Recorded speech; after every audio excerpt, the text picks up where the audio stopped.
Hello and welcome back to the Now We Know Show, the show where we discuss a topic of interest and by the end we will have learnt something new and hopefully you will too. I'm Zak. I'm Buzz. And I'm Jack. And this week we are doing our part 2. Oh yes. Part 1 last week, the House on the Hill Toy Museum. Part 2, Mountfitchet Anglo-Saxon Castle. Hey!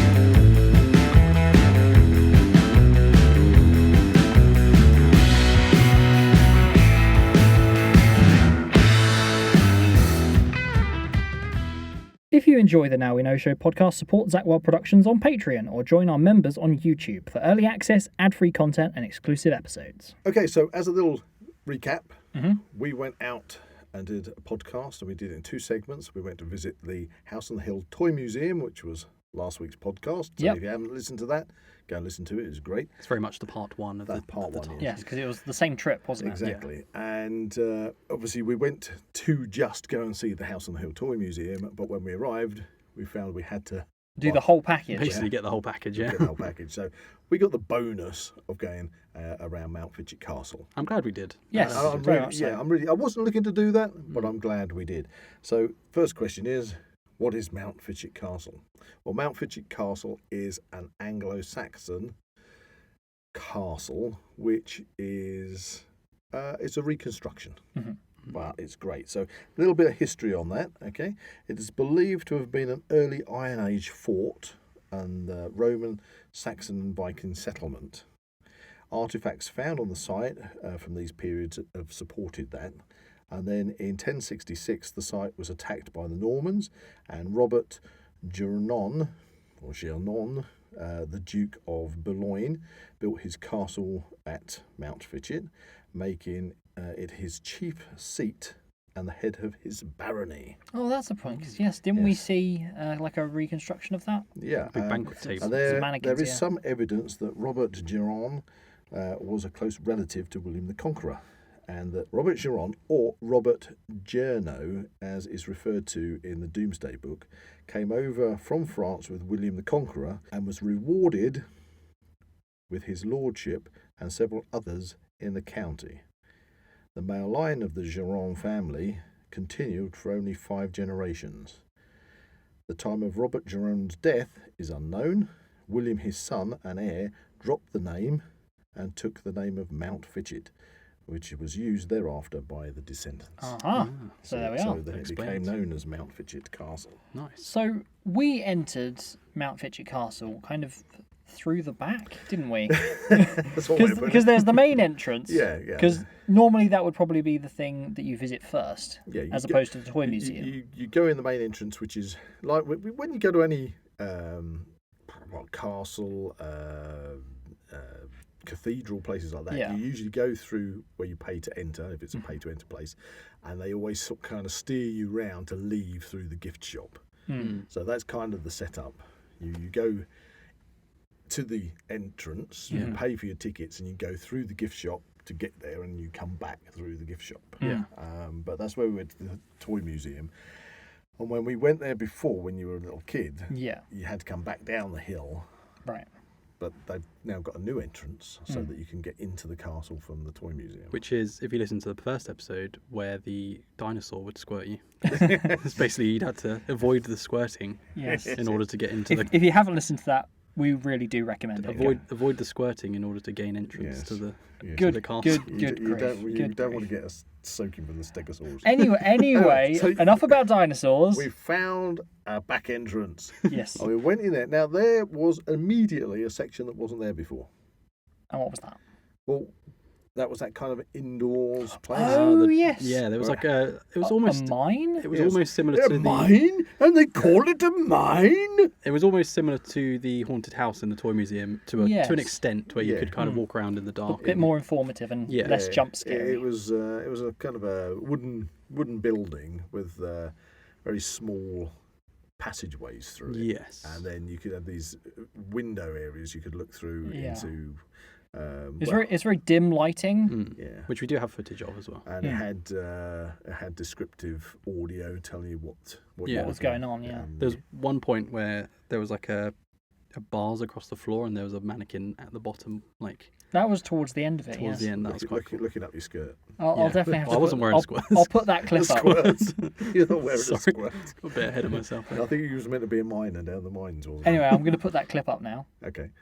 More than 1,000 years experienced the more sinister side of castle life. On your left, you will see the miners tunnelling for coal and other minerals. A dark and dangerous job in which many lost their lives when the tunnels collapsed, burying them alive. During the times of siege, the miners were used by the Baron to tunnel under and undermine the walls of the castles, bringing the ramparts crashing down and allowing attacking armies to storm inside. Further along the map, you will see they produce potions and medicines for the Baron and other castle inhabitants. Alchemy in medieval times was a mixture of science, philosophy and witchcraft, in which more people died from the treatment than if they'd been left alone. Beyond that, turn left and carefully go down the slope. You will smell the stench of the Black Death victims' graveyard, which swept across medieval Britain, killing 60% of the population, carried by fleas and infested rats, which still lurk in these tunnels. Later on, you will know the rat and a tannery, and read about all Peter will for the castle's Baron to provide fresh food for the castle and also in time to see if the castle came under attack. It's a dreadful, dark and dangerous job in which many diggers were buried alive or drowned. There we are. Okay, so that was good fun because that wasn't there before. So we No. had a good old wander around that. Yeah, it was kind of That's kind of our like first. an offshoot from like a river. It kind of led down to like a big It wheel. had a water wheel. That was and really, a really dunking nice. stool. Dunking store, yeah, for those witches, Yeah. just to see if they weigh the same as a duck. And talking Burn. about ducks, Turned me into a newt. talking about ducks, there was a lot of wildlife there, which was really nice. I think that's one of the things that I love about Mountfitchet Castle, because what you've to put it into perspective, to try and describe it to the listeners, is that it is on a hill, and it's a palisaded wooden palisade. So you've got this wooden palisade around, encompassing the whole of the castle. But the castle itself inside isn't like you'd imagine a Norman castle, a stone castle. It's made up of lots of different areas. So you've got the blacksmiths, you've got the farriers. Yeah, it's very representative of the time. You've also got this area, which we'll go through it all, but you've got the area where you've got the Baron himself, and he's got his it's kind of mead hall almost. his mead hall Yeah. and his residence.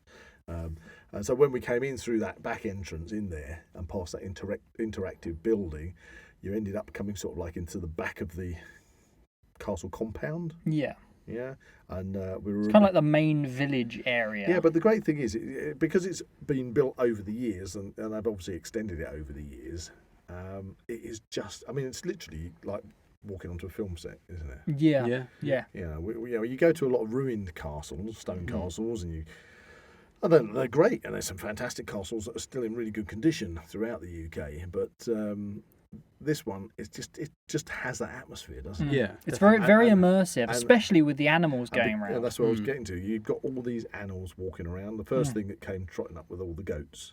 Yeah. Yeah, all the goats. Where suddenly Zak started running away. Oh yeah, I started running away because when I first The PTSD went, kicks in. when I first went to Mountfitchet Castle when I was very very young, Very, very young. I did have an encounter with a with a goat, goat, yeah. and That- it tried to swallow my arm. Yeah, well, it was actually quite funny. You can, when you're there, if you're taking your children there, you can actually buy food, bags of feed to feed to the animals. I think they did offer us one, didn't they, at the entrance? They did, but I learned from my mistakes. He learned from last time, yeah.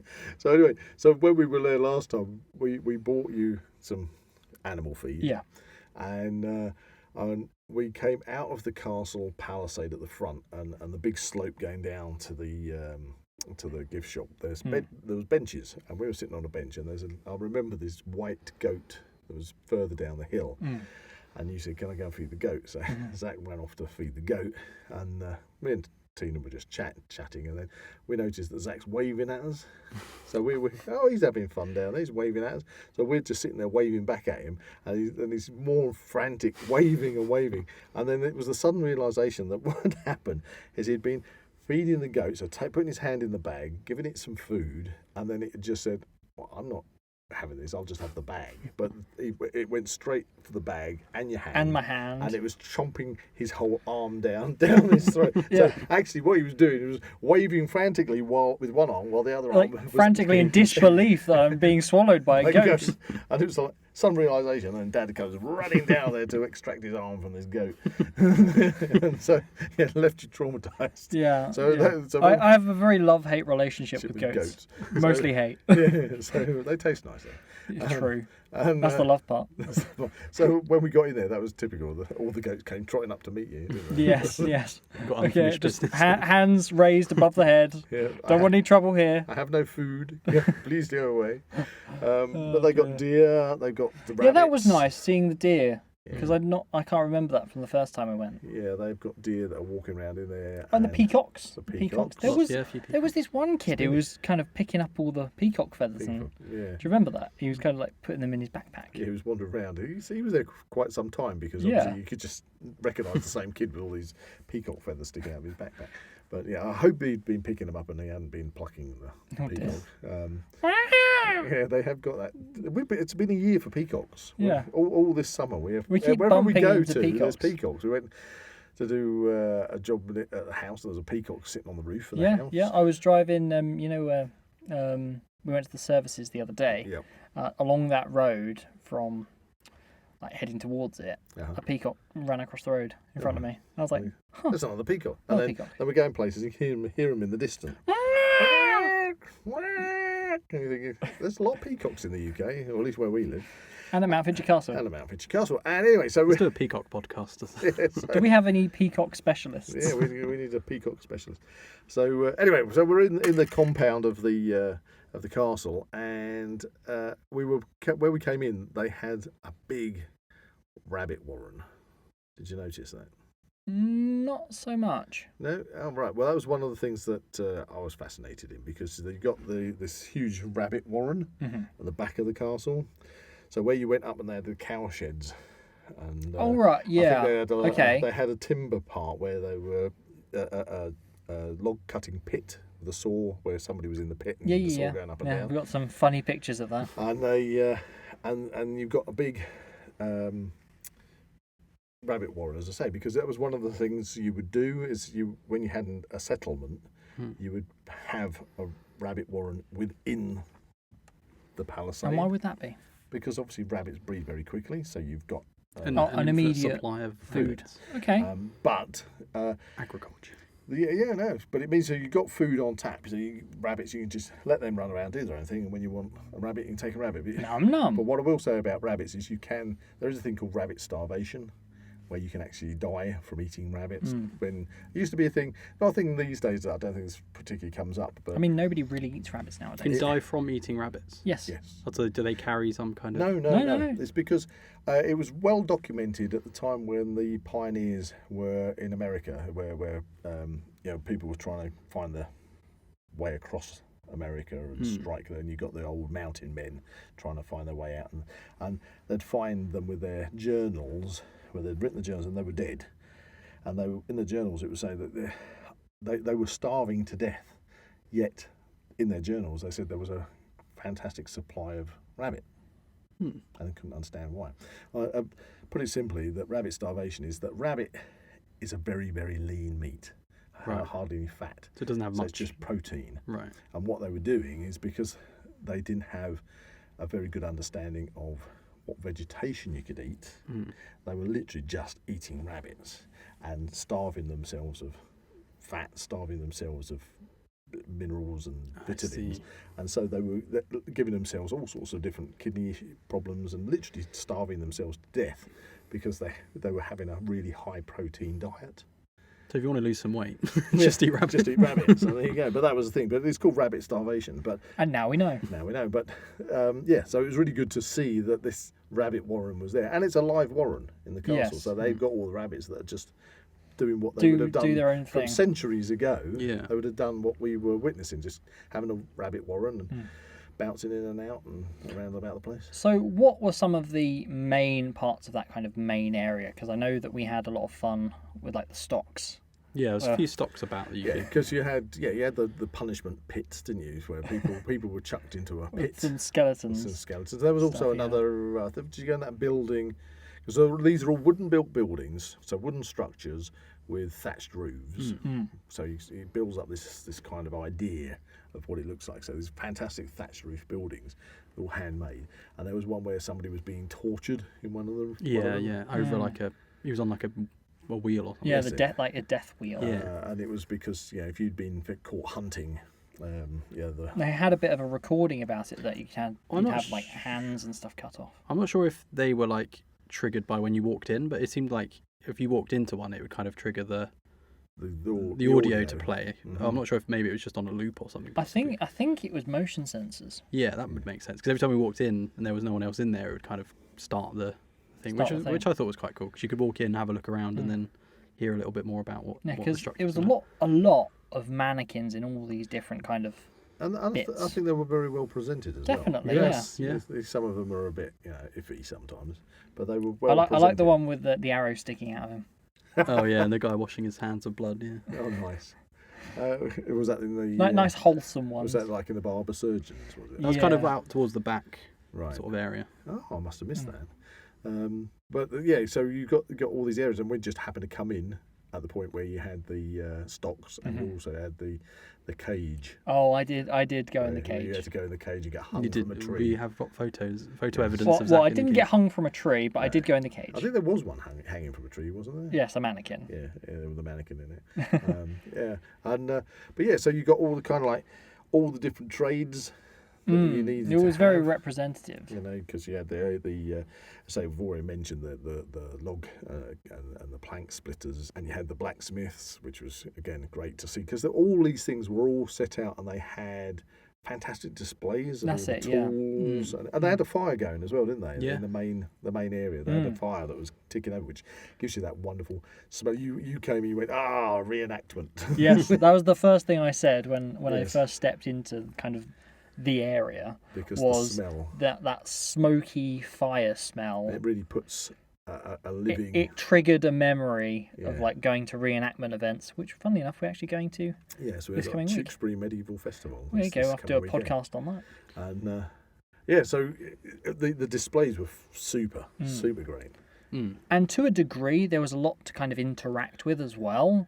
With like in front of the blacksmiths, you had lots of helmets that me and Jack we were taking lots of selfies, trying on all the different like chainmail and things like that. Oh yeah, because they're chainmail bits. Yeah. In fact, it's not actually called chainmail. That's a Victorian term. Oh, okay. It should just be called mail. Oh, now we know. Now we know. Or if you were Vikings, it would be Odin's web. I quite like that one. Yeah, Odin's web to protect you. But you're talking about the interactive parts of the Mountfitchet. I think that was great. I mean, we didn't do this. Well, I didn't do this, but I noticed you guys did in a kind of a way. If you've got kids, they have this kind of treasure hunt for the different stamps. Oh yeah, the stamps. Oh, I remember. So the you've got stamps, like yeah. these stamp points. And like some of littered them, around, yeah. And they were like up the towers in the palisade wall. So and, just to make sure you would visit all of the different things, you which got- was really nice. I suppose. What did you see anybody doing it? 'Cause the reason I noticed you were doing it because you had stamps all up your arm. Yeah, that was fun. I did want to put one on my forehead. Oh, right. Yeah, so But I didn't go that I far. presume you must get some kind of like booklet that you got to find all the places on the stamp. Now, the you say squares. that. There was in the toy yeah. museum there was a similar thing. There was a similar thing in the like toy a museum. bingo yeah. type thing where it gave you like a grid of loads of the artifacts in the toy museum, and you could You had to go and find As you go like a treasure around, hunt. Yeah. which was all right, nice. well, that's great for the kids. I did like I noticed the stamp thing in Mountfitchet, and I just thought, that was great for the kids. Recounting that, I think I may have done that on the first time I went as a small kid. Small kids. All right, okay. But that is really good. So anybody with kids out there, that kept the kids really busy trying to find them. It's a treasure hunt. And you also had a lot of interactive stuff within the castle grounds as well, didn't you? Well, like sort of mini game type things. Yeah, because you had trebuchets. Yeah. You had the that kind of jousting horse. Do you remember that? Yeah. Jousting, I did have quite a hilarious photo on that. That was the thing. I was charging off, because you guys were doing your own thing. Well, I was going to say it's quite a vast area, and there was times where me and Zak would wander around and not see anyone else because I mean it was a Saturday as well. I'd have expected it to possibly be a bit And I mean, busier. do you remember when we went up to that kind of high kind of lookout point, and you could literally just look across like almost the entire area? And here's a clip.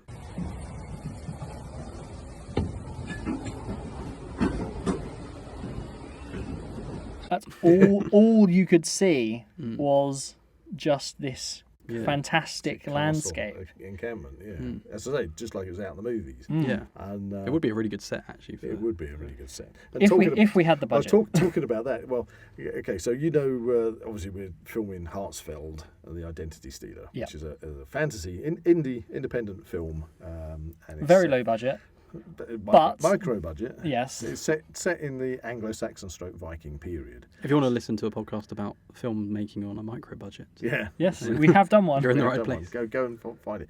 But the reason for me, I was looking around, and it was two things. One, I was taking the advantage of looking at all the different set pieces they'd done there, and looking at how I'm getting ideas for set dressing the village that we've been building. Yeah. But that was the thing.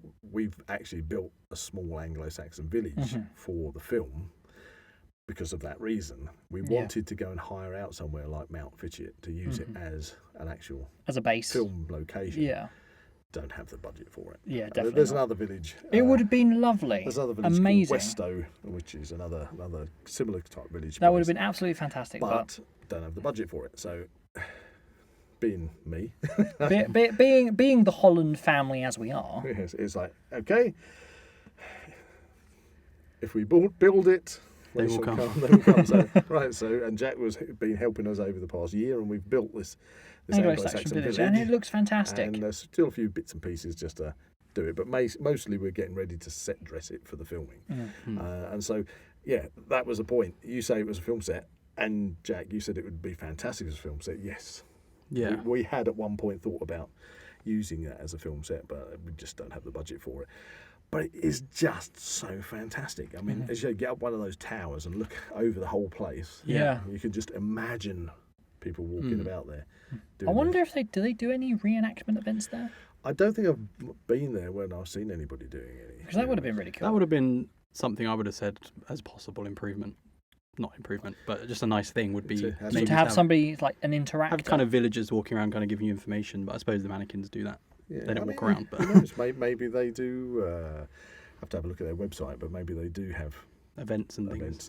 There. I'll just put a link in the description to the website. Otherwise, we'll just have to get dressed up in our Anglo-Saxon / Viking gear and just turf up there one day. I mean, we'll wait for the toy museum to have a kind of rejig. And then we'll go back. We can wander around Mountfitchet, and people will begin to say, can we have your photograph? Of course you can. Of course you can. It's £5, please. £5, that's it. £5, £10. Pay for our tickets. We're also doing a podcast. If you want to be involved.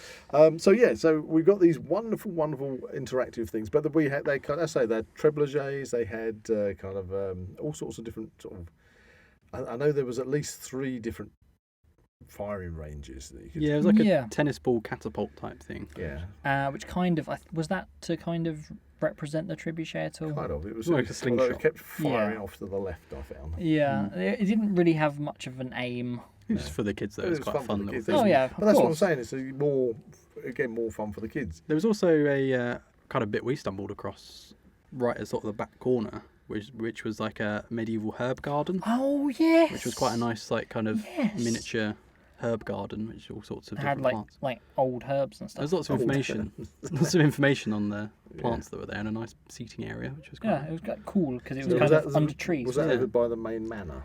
Yes. Kind of by the back corner. Because you had that section where you got the main manor house, again thatched building, which had a tower on it, room, which was where the Baron himself slept in his room. And the inside there, that was set out with a big banqueting table. And, it was very grand in there. Very, very good. Very lovely to see that. And then they got a new section in the wall, which was kind of outside Mountfitchet palisade, which was meant to represent a siege tower. Yeah, so I got that. If it was under attack, what it would be like for the attackers. Yeah. To be building a siege tower and rolling it up. It was nice to kind of see that and go through that, because I don't remember that from the first time. That was it was definitely relatively new. Yeah. With that as well, there was a kind of audio kind of trigger as well that told you a little bit more about it as you walked through, which was quite cool. Yeah. And again, it had lots of these like helmets and bits and bobs scattered around that you could pick up, put on. Yeah. I think there was some swords you could half pull out of their scabbards. Yeah, I think that was kind of just to gauge the weight of them. And that was the thing. I think it was kind of in that lower down section near the trebuchet. Wasn't there some pels in the ground with some sticks? There were some pels, but touted as like training posts. They were very short pels. Now Yeah. I think didn't they have a height measure at some point? That was kind of heights of people. That was down the bottom towards of the hill. exit, Yeah, but even so, compared to that, although the people at the time were meant to be shorter than on average to what we are now, those pels were very short. Yeah, Like, if let's put it the this sticks. way, if they were meant to be representative of the Normans and the Anglo-Saxons when the Norman invasion 1066 came, it'd be like us fighting munchkins. Well, according to the height measure thing, the Viking warrior's only like 4 foot tall anyway. Yeah, not sure how accurate. I think they got that a bit wonky. Yeah, it was. It'd be like, quickly get the time machine out. We'll nip back to 1066 and go and kick in all the munchkins that are running around. It was near that kind of. Get them down! Hey! It was near that the bow of that kind of ship, wasn't it? Because they had like a little kind of ship seat area, didn't they? Yes, where you did a little Beowulf reenactment. She is my mother. I will not go back to her murky womb. And there you go. That's a Beowulf. Very, very, very specific. Very specific reference there. Yeah, that was.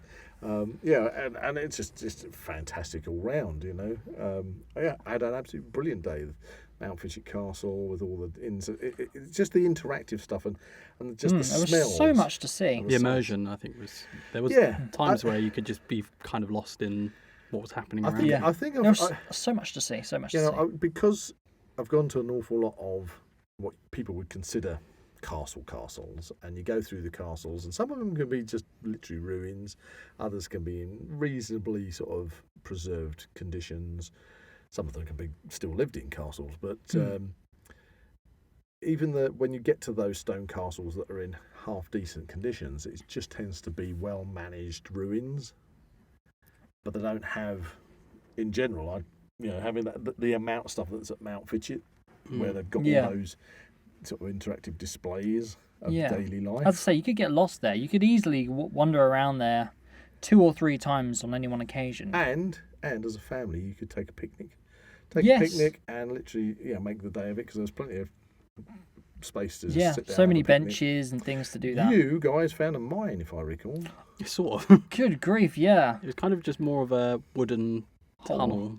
Wasn't even really a hole. Was it meant to represent mining underneath? I believe it was, yes. Underneath the castles. I think we realised sort of towards the end of the tunnel that it probably was more for kids. It was quite a small and confined space. Yeah, quite cramped. But anyway, you got in there and got out again. Just about. It was very dark. I also have footage of that. Okay, I'm coming in. Oh, hello, Zak. Hey! Oh. We're going into the mine. How far does this go? Oh my god, there's something down here. Oh, Christ. Oh, that's on my back. Again. Welcome to my secret den. Oh, is this it? I hope so. Oh, Christ. We fell down. Okay, we found ourselves stuck in a mine. The mines of Moria. Let me try and get out. Christ. Very tight down here. Okay, I'm going. No! Oh, I shut my back on the wall. This is not the best way of doing this. Ah. Hello. I see daylight. I can see you.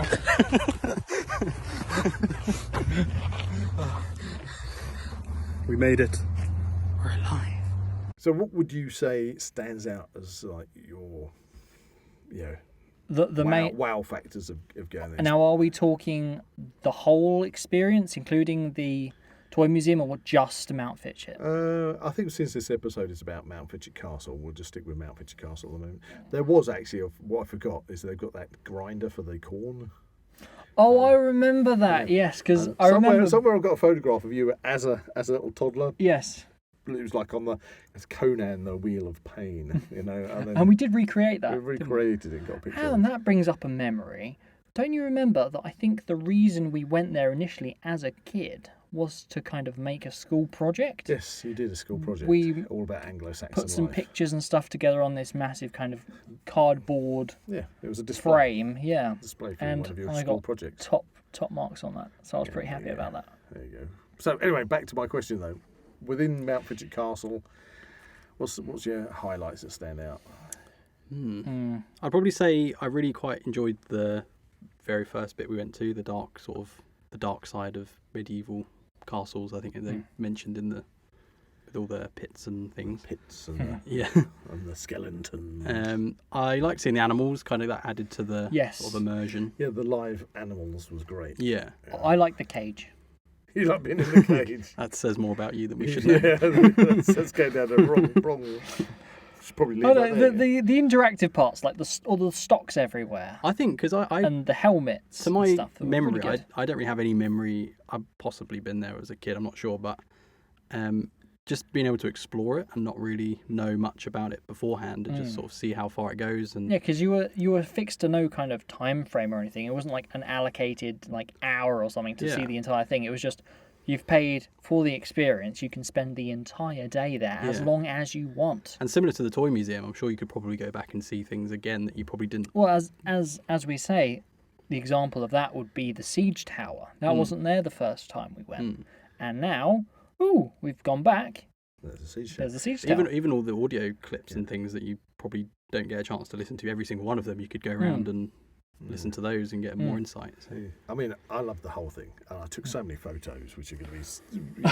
You'll see throughout this episode. Yeah, Yes. But they were just brilliant for research. But I tell you, it's nothing in particular, one thing, but what I liked about it was that, did you know how many sort of little nooks and crannies there were, little passageways and staircases and lookout points and things you could find to climb up and go up and down. And it was just like lots of places. The exploration side that you of could things, explore. Yeah. And you're up a tower and then you're down a tower. And you find another tower, and it's just like there's just so many places you could So many, kids would just have a whale of a time. Like intricate things. Like there was a stretch rack. Yeah. That we found. Yeah. Put him on the rack.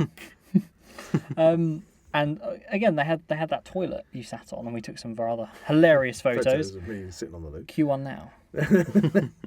I was wearing my underpants. For the first one, for the first picture, we won't see the other. Maybe for the OnlyFans exclusive. No, they got loads of. It was just like crazy. Good fun. Good fun. Listening to what you guys said, I think I missed a couple of bits myself now because I don't remember a guy with an arrow sticking out. We said the same thing about the toy museum. There was so much to see. Yeah, all in all, I think I don't know what it was. You'd have to look at the website, listeners, to find like a family ticket price. That was my next question. What do you think it was worth? The price it was we paid? £16 for the people out there that are looking to visit. It was £16 for an adult, so full adult £16. I'm thinking even if you split that down the middle and said it was £8 for the toy museum, £8 for Mountfitchet Castle, I actually think that's a really good price. Yeah, I mean, and we made a lot of we got a lot of sort of time out of it as well. What do you get for that money these days? I mean, £16. The experience alone, just seeing it all. Photo opportunities and things like Yeah. that. Yeah. I mean, the photo opportunities. And then again, with the photo, it wasn't that busy when we went. No. Which meant I got loads of photographs that had no members of the public in it. Yeah. There's a good picture I got of you when we were up on one of the towers. Yeah. I got a picture of Buzz standing in front of one of the structures, and it's just there's no one else to be seen. Just to give it a sense of That's scale. me lording it up at my manor. That sort of goes to show that it was quite It might have been busy in quotations. I mean, there were people around. Don't get me wrong, but they were spread out because it's such a wide space where you can explore all sorts of different things. Everyone was very at much your spread own out. leisure, which was really nice. Yeah, I would say if you're going to go there, plan. Obviously, you're going to get the ticket, and the ticket's going to get you access to both. Both of them. Do not skip out on the toy museum. Yeah, don't skip out on the toy museum. It's definitely worth it. If your mind is I'm going to go and see Mountfitchet Castle, and you've not thought about the toy museum, definitely go to the toy museum. Seize the opportunity. If you're going to go to the toy museum and you haven't thought about the castle, then I say exactly the same. Together, I think they are both so different, but at the same time, there is just so much. Yeah. So, pack a picnic and make a good day of it. Yeah. Don't turn up Don't after rush. lunch. Don't rush. Don't turn up after lunch. Make a day of it, and you won't be sorry. Take your time. And again, I think if it was raining, because we had a really nice day, didn't we? we did. Yeah, it was very nice sun. But if it was raining in the toy museum, apart from the dinosaur bits outside, you're indoors. And also with Mountfitchet Castle, although the encampment stretches out over a wide area, there are so many areas that you can get out of the Take rain. cover, Shelter, yeah. yeah. You know, so that wouldn't even be an issue. And there's plenty of, if you're going to take a picnic and say it was pouring down with rain, so you're not going to lay out on the grass and just have a picnic, down near the exit there was plenty of covered table areas and stuff as well. Yeah. You know. And they've got a cafe there. And just to round off the day, we got an ice cream as well. Yeah, we got an ice cream at the cafe. It was a bit melty. I'm not It going to was a lie. hot day. It was a very hot day. It was a hot day, but yeah, we had and there was another peacock down On the there. peacock, which Zak failed to make friends with, unfortunately. I think you tried creeping up on it. I did do it. We did get a rather hilarious clip of that. Yeah, you're trying to sneak up on or just make friends. Maybe take a selfie, you know. Take a selfie with the peacock. But it wanted none of it. No.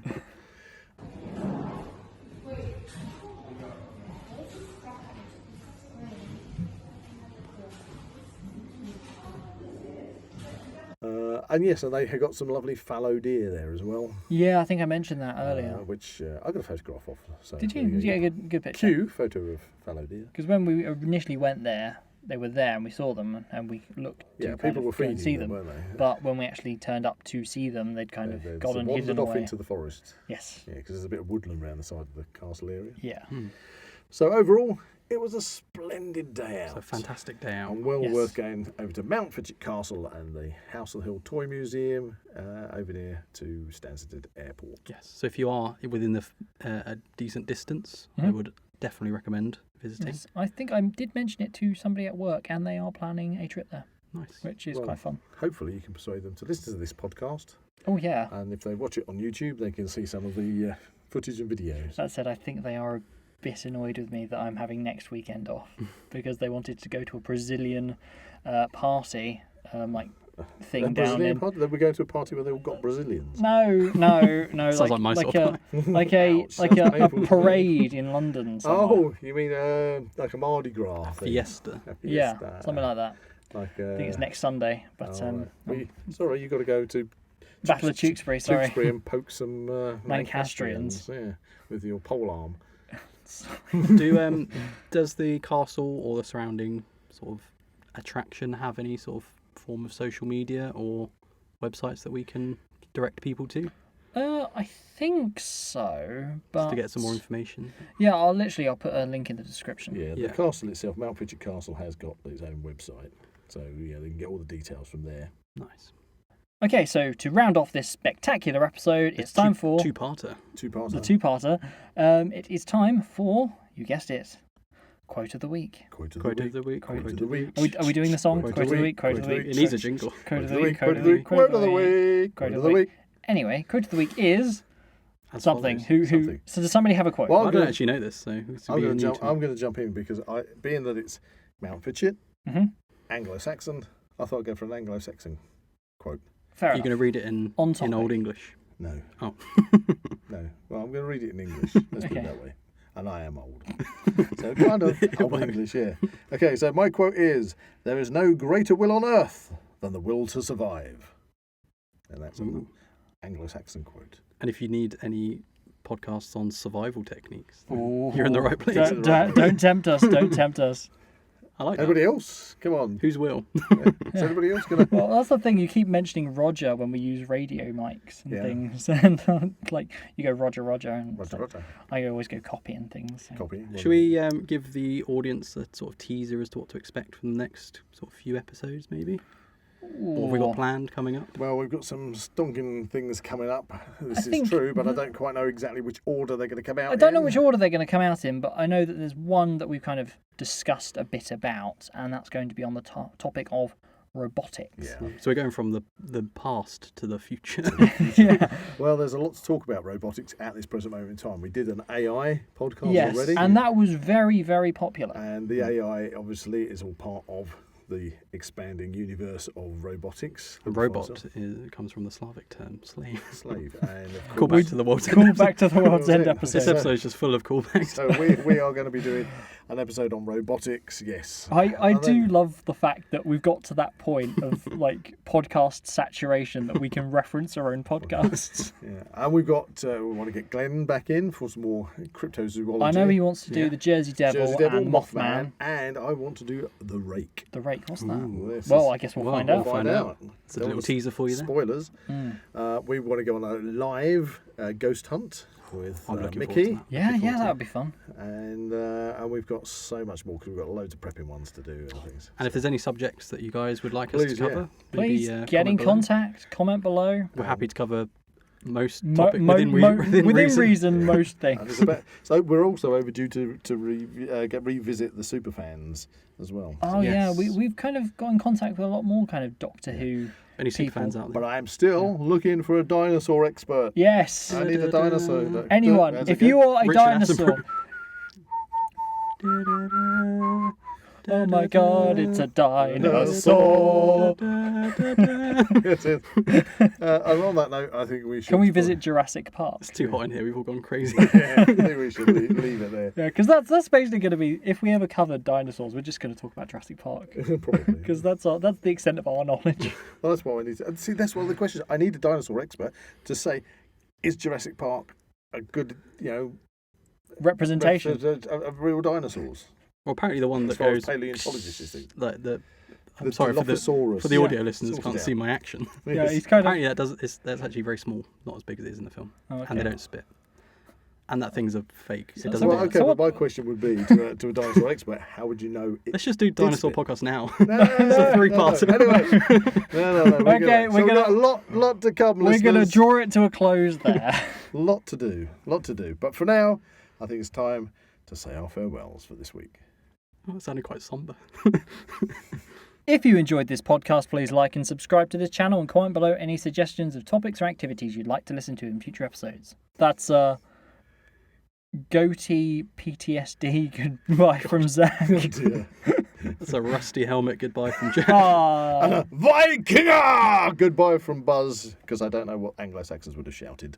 But there you go. Goodbye. you can find the Now We Know Show podcast on YouTube, Spotify, Amazon Music, and Apple Podcasts. Check out the Zak Wylde Productions social media pages on Facebook, Instagram, and Twitter, or visit the Zak Wylde Productions website at www.zakwyldeproductions.com. Please get in contact, we'd love to find out how you're listening to us. So get in touch in the comments and don't forget to check out Zak Wylde Productions on Patreon to become an official ZWP patron today.